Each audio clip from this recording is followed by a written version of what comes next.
the most difficult endgame content in the game. It is not as simply as pressing A and win, or bait the AI into switching into an immunity, set up, and sweep. There are thousands of possible leads with thousands of different sets of each Pokemon for one region in the Elite Four, and it narrows down into actually playing the game than just pressing 2 buttons and calling it a day. Really that simple. It's just a ton of damage. Even 4 times resist Pokemon like Kingdra will usually fold to this strategy. It's just too much damage incoming for people to handle. Now that I am past the introduction, let's talk about the ideal sweepers to use for this strategy. The qualification of a sweeper in the Elite Four is to have decent bulk, multiple immunities and resistances, decently fast, have a setup move, can do a lot of damage and has a good move pool to cover for its weaknesses. A Ghost-type sweeper fits perfectly, as it already has 2 immunities being normal and fighting, and out of all the Ghost types in the game, one of the best candidates in this list is Chandelure. A great special attack stat with decent speed, decent bulk, and with the ability Flash Fire, allowing it to be immune to fire-type attacks makes it have 3 immunities. With the held item, Air Balloon, it makes Chandelure immune to ground-type attacks until being hit, making it have 4 immunities. It also quadra-resists bug-type attacks, which is another reason why this Pokemon is great for the Elite Four. This is what it is built. The EV spread is just max offense and the rest is spent on defense. Modest nature so that Chandelure could kill an Umbreon from full HP and also more damage. Shadow Ball and Flamethrower as its main damaging move, then Energy Ball so you could be able to hit through thick fat Walrein and unaware Quagsire. The IVs recommended are 31 in special attack and speed, with 20 plus HP, defense and special defense. It is much better to have a 5 times 31 Chandelure, so that the AI would less likely use priority moves on your Chandelure, such as Aqua Jet and Sucker Punch. Now that we have finished discussing about Chandelure, let's talk about Excadrill, the second candidate in this list. Being a steel and ground type makes it immune to electric type and poison type attacks, and with the held item Air Balloon, Excadrill will have 3 immunities. What sets him apart from other ground type sweepers such as Garchomp is the ability Mold Breaker. Not only does it ignore Sturdy, it allows Excadrill to hit Pokemon with Levitate that would somewhat wall it, like Bronzong and Rotom Wash. These are the stats in the moveset. Max offense and EVs with the rest placed on defense. Adamant nature so it is able to kill Slowbro, Charizard, and Gyarados. Iron Head and Earthquake as its stab moves, then Swords Dance as its setup move. Stealth Rock is there to be able to safely set it up on an immunity when our main guy can't tank it. The IVs are 31 in attack and speed with 20 plus in the defensive stats, ideally recommended that it would be 5 times 31 excluding special attack, to discourage the AI from selecting Aqua Jet and Mach Punch. The flaw of the 2 sweepers is that they are prone to water-type attacks, which are fairly common in the Elite Four. Excadrill cannot tank dark-type moves properly, which is an issue. We need a Pokemon that can be immune to water-type attacks and is able to resist dark types and bug types that Chandelure may not be able to take. Poliwrath fits this criteria, as it has the bulk and the decent stats to be able to tank hits and hit back thanks to its move pool. Water Absorb makes it immune to water-type attacks, while also resisting multiple types like Dark, Bug, Rock, Steel, and even Fire types. The stats look like this. 5 times 31 is an absolute necessity because this sweeper can be your tank. Max EVs on offense and spend the rest on defense. Adamant nature because why not? Drain Punch so it is able to have recovery while dealing damage and it being a stab move works. Earthquake so it's able to kill Pokemon with Effect Spore like Vileplume and Roserade without the risk of being inflicted by random status conditions. Ice Punch instead of Waterfall due to a couple of things. It cannot hit Dragonite and will have a hard time killing Charizard, Gyarados, and Mantine. It needs to KO a bulky Garchomp set as well. Finally, Belly Drum is its setup move. The reason why we don't invest in EVs on HP to keep the max HP an odd number, allowing Poliwrath to not always consume a Citrus Berry when using Belly Drum, and only when it is tanking a resistant move. Now that we have reached to this conclusion, let's talk about the core Pokemon in this strategy. We need a Pokemon that can be able to fish for moves that has the immunities the sweepers can set up and immune to. We need a Pokemon that can learn Trick and is decently fast to be able to outspeed a max speed Alakazam. We need a Pokemon that has enough bulk to be able to take hits while luring in the said moves for immunities. The only Pokemon that fits this criteria is Metagross. With these kinds of stats, Metagross can be able to tank hits and act as the fishing rod of the team, baiting in moves that are otherwise neutral or weak to it into switching into an immunity or resistance. It can also act as a scout with enough bulk to check what the opposing Pokemon does. This is what the core Pokemon is constructed. The IVs must be 5 times 31, because Metagross will always be the lead, and a little bit of deviation will bring out different results that can otherwise kill your run. 31 attack is needed to be explained later. The EV spread is a little bit complex, so allow me to break it down. 204 speed with Jolly Nature, equipping Choice Scarf to be able to outspeed almost 95% of the lead Pokemon in the Elite Four, just above a max invested speed Alakazam. 252 on special defense, so Metagross doesn't immediately get 2-hit KO'd by special attacks. 54 on defense, so it can also tank a bit more on the physical side considering it doesn't have a defensive nature. Trick is the main move as it allows Metagross to lock the opposing Pokemon into an attack that one of the sweepers would be immune to. The reason why Metagross has to be faster is how the swapping on the items works. If the Pokemon uses a move before it receives the Choice Scarf, it is still able to select another move, and the AI is smart enough to not click the same move again when it can select another move that gets locked instead that usually doesn't make your Pokemon be immune to. The video shows what I'm explaining. Stealth Rock is to break certain abilities like Multiscale or Sturdy, and can cancel Focus Sash that Excadrill would otherwise not be able to cancel. Sometimes even using Stealth Rock just to bring down enough damage for, let's say Chandelure, to be able to kill a Houndoom at +3 special attack boost with Stealth Rock up instead of a +5. Thunder Punch exists for two things. First, it allows Metagross to KO annoying Pokemon that would otherwise waste turns in tricking Choice Scarf like Gyarados. Secondly, it deters certain Pokemon from using Flying-type stab moves and forces them to switch out into something else that can work in your favor.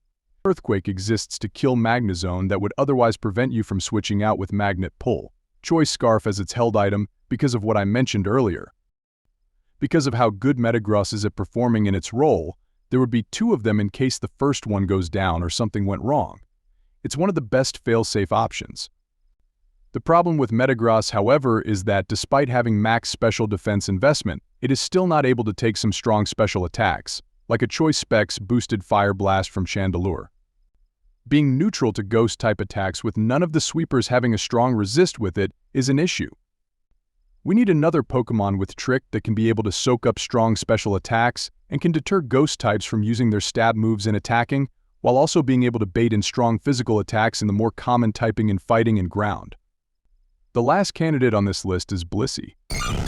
Blissey is able to perform the same role as Metagross in baiting and fighting moves for Chandelure to switch in. With its good bulk, it is able to freely tank a lot of special attacks with ease. These are the stats in the moveset. Max EV investment on HP and defense so Blissey doesn't get immediately evaporated by physical attacks. Last EVs will be invested on special defense, Trick and Stealth Rock as I have already explained with Metagross. Soft-boiled exists to heal up Blissey, while trying to see what the AI will try to do as you try to set up properly. Protect exists to discourage Mienshau's and Metachams from selecting High Jump Kick and make them choose something else. Now that I have discussed the team, let's talk about the general strategy. Before going to the Elite Four, you need to buy several things. At least 30x speeds, since you will be consuming an average of 20 in one run.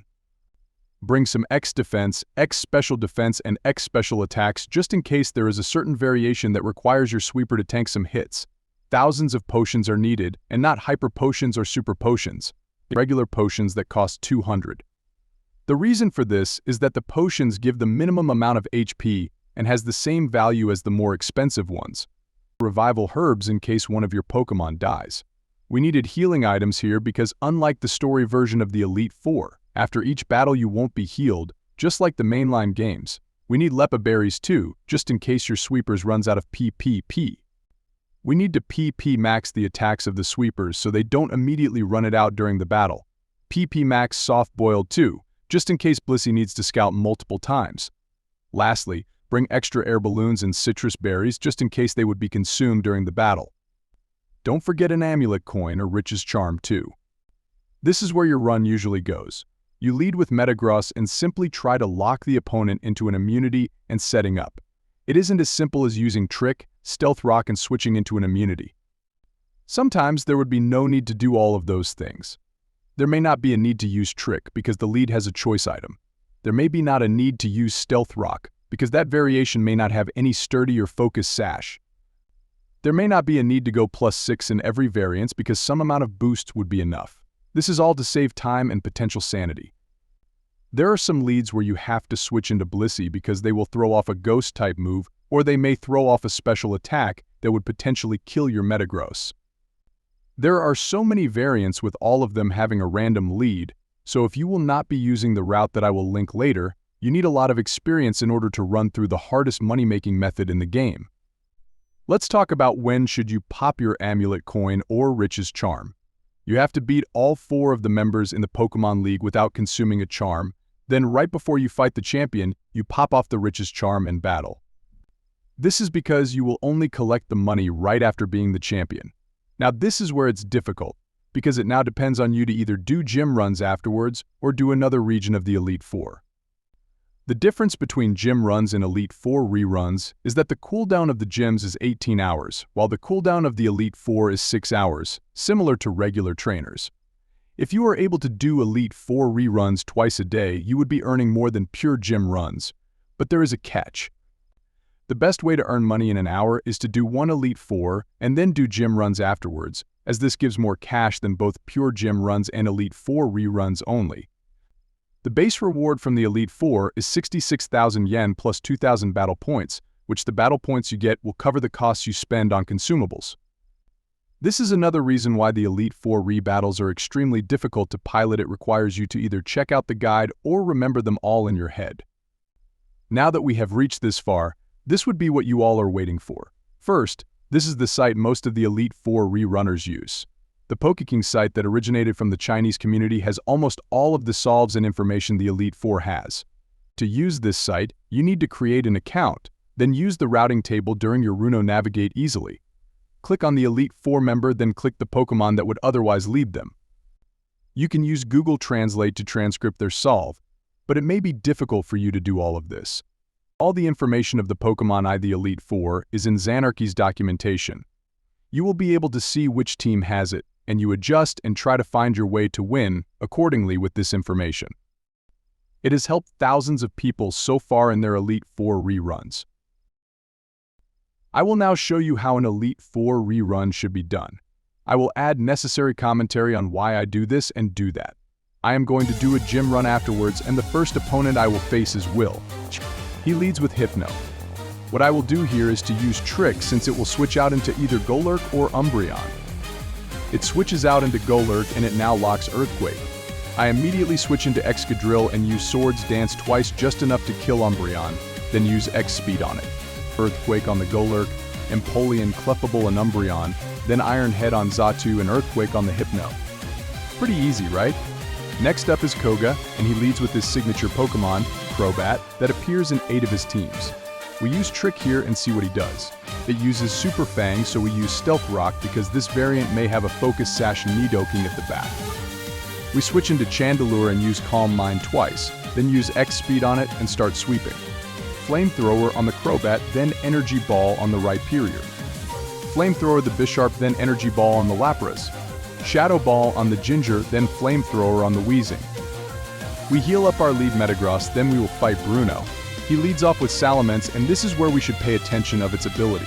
We use Trick first. It didn't show Intimidate, so it has Moxie, and it will use Earthquake. We switch into Excadrill, then use Swords Dance thrice, just enough to kill Slowbro. We boost it with X-Speed afterwards, no Stealth Rock needed. We use Iron Head on Salamence and Hitmonlee, then use Earthquake on the rest. Next one is Karen, and she can talk to my manager. She leads off with Flareon, and this is what we do. We switch into Chandelure to force Karen to switch out into Hydreigon at turn 2, and on the same turn, we send out Metagross, then use Stealth Rock. There is no need to use Trick as this Hydreigon variant is already locked in a Choice Scarf. We switch back to Chandelure and use Calm Mind 3 times, then use X-Speed to sweep. 3 Calm Minds is enough to kill Houndoom with Shadow Ball after Stealth Rock damage. We use Flamethrower on the Hydreigon, Luxray and Primeape, and then we use Shadow Ball on Miss Magius, Houndoom and Flareon. Healing up Metagross again, and the Bird Keeper awaits us. We pop a Riches Charm, then battle the champion. He leads off with his own Metagross, and so we use Trick. It switched out into Electros, and what we should have done here is use Stealth Rock to cancel out Multiscale from Dragonite and switch into Chandelure using Calm Mind thrice and boost it with X speed. I forgot to set up Stealth Rock, but luckily, Chandelure survived to sweep.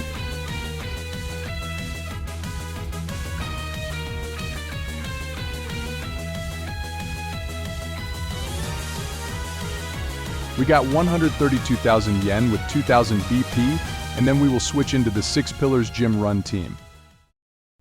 I would like to express my sincere gratitude to the Chinese community.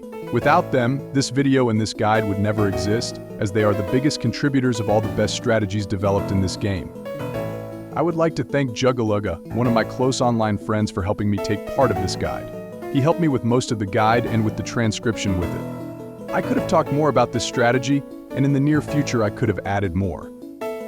I believe this would be the end of it. The next video will involve an example rerun with important commentary to let you guys know what I am thinking. Subscribe if you are interested.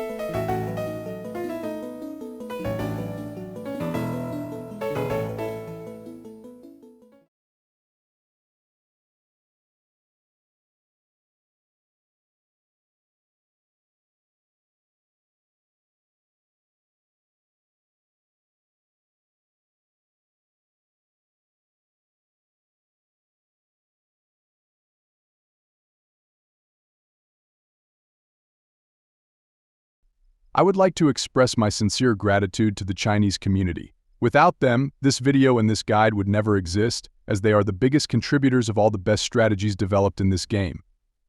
I would like to thank Jugaluga, one of my close online friends, for helping me take part of this guide. He helped me with most of the guide and with the transcription with it. I could have talked more about this strategy, and in the near future I could have added more. I believe this would be the end of it. The next video will involve an example rerun with important commentary to let you guys know what I am thinking. Subscribe if you are interested.